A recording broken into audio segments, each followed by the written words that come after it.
So, we're diving into a huge fear that's been making the rounds online. This idea that the entire global market is just a house of cards, and that Japan is about to pull one out and make the whole thing collapse.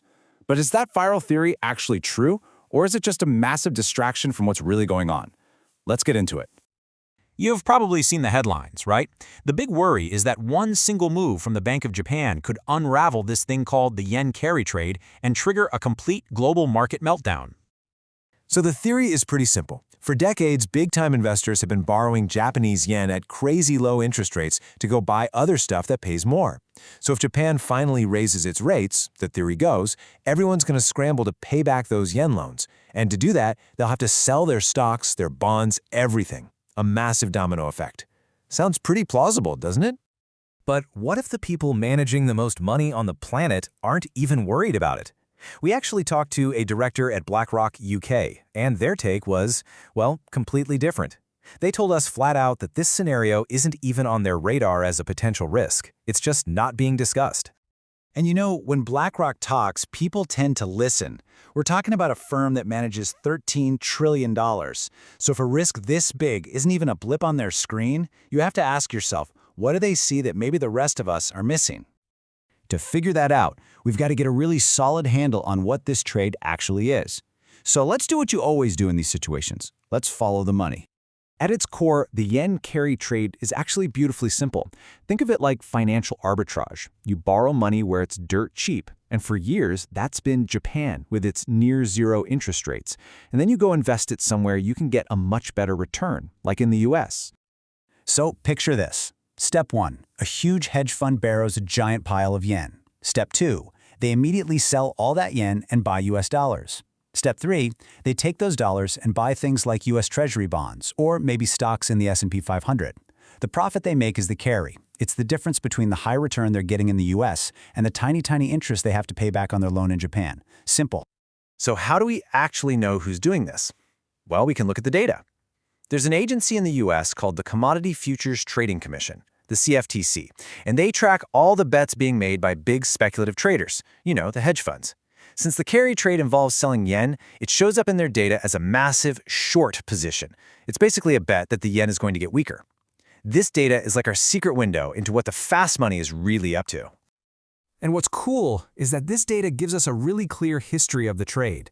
By looking at these speculative bets over time, we can pinpoint the exact moments this carry trade was hot and when investors got nervous and bailed.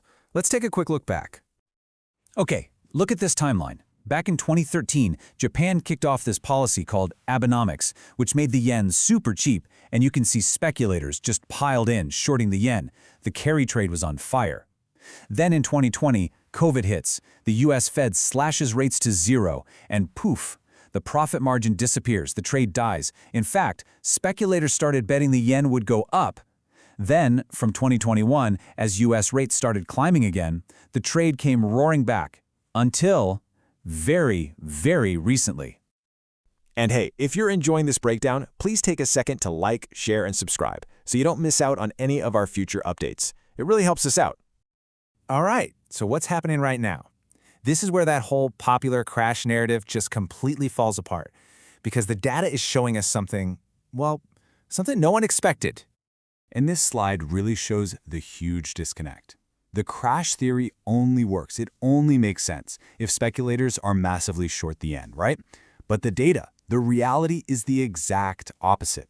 As of right now, these same funds are actually net long. That means on balance, more of them are betting the yen is going to get stronger, not weaker. So what does this mean? It means the main ingredient for that big, scary short squeeze, that panicked rush to buy back yen, it just isn't there. The so-called fast money isn't set up for a carry trade anymore. They're already betting the other way. This tells us the market has already thought about a potential rate hike from Japan and has pretty much priced it in.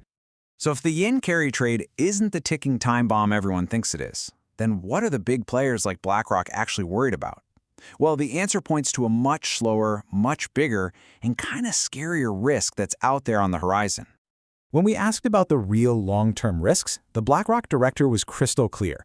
The biggest problem isn't coming from Japan. It's the massive, and I mean massive, US national debt. And the consensus among the big institutions on how to deal with it is inflation. As they put it, there's basically no other way to solve it. So, how does that even work? Well, the idea is the US just can't grow its way out of this much debt. It's too big. So the only real alternative is to inflate its way out. By letting prices rise, slowly and steadily for years and years, the nominal size of the economy, the GDP, gets bigger. This makes that giant pile of debt look smaller in comparison, and the debt-to-GDP ratio slowly shrinks. The big catch, though? It systematically and deliberately destroys the purchasing power of your cash and your bonds. And this is what they see as the real danger. It's not some sudden, dramatic market crash. They call it the Great Scythe, a slow, methodical, and totally relentless erosion of wealth for anyone holding cash or similar assets. It's a quiet crisis, not a loud one that makes the headlines. And look, this isn't just one person's opinion. Let's check in with some of the other major financial players. Do they see things the same way? The consensus is actually pretty clear. You see, BlackRock is pro-risk, and they're focused on AI, not the yen. JP Morgan actually sees Japan as a top call, kind of like a safe place to be, not a source of collapse. And Goldman Sachs, they see the carry trade unwinding, sure, but they think the yen is just shifting into an asset you want to own. The point is, none of them are sounding the alarm about a carry trade crash. So the huge takeaway here is that while the yen carry trade theory makes for a really dramatic, clickable story, the data and what the big institutions are saying, well, it suggests it might just be a distraction. The real story, the one the smart money's actually focused on, is this long-term challenge of US debt and the slow burn of inflation that's almost certain to follow. Which, it leaves all of us with a final, much more personal question. If the next decade isn't defined by some sudden crash, but by a slow, steady chipping away of your money's value, how do you position yourself?